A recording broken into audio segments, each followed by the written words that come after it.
বলাবলি করতেছে না যে কোরআনের এই হুকুম চলবে না, আমাদের উদ্বোধন করতে হবে। বর্তমান পরিবেশ পরিস্থিতিতে এই হুকুম চলবে না, এটা আমাদের কি করতে হবে, পরিবর্তন করতে হবে। ঠিক তাদের থেকে আরো জঘন্য এই সমস্ত আলেম উলামারা তাই মনে করে দিয়েছে।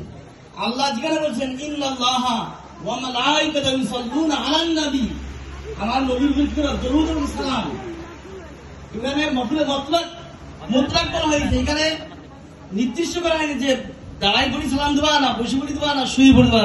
এখানে যে যেমনি পারে সালাম দেওয়াতে কোনো কি নেই, আপত্তি নেই, কিন্তু সালামের একটা আদব আছে। সালামের একটু কি আছে, আদব আছে না বলেন? সালামের আদব আছে তো নাকি? আপনার উস্তাদ যদি ক্লাসে ঢোকে, তাহলে আপনি ছাত্র বসে বলবেন আসসালামু আলাইকুম, সালাম দেওয়া হলো না? সালাম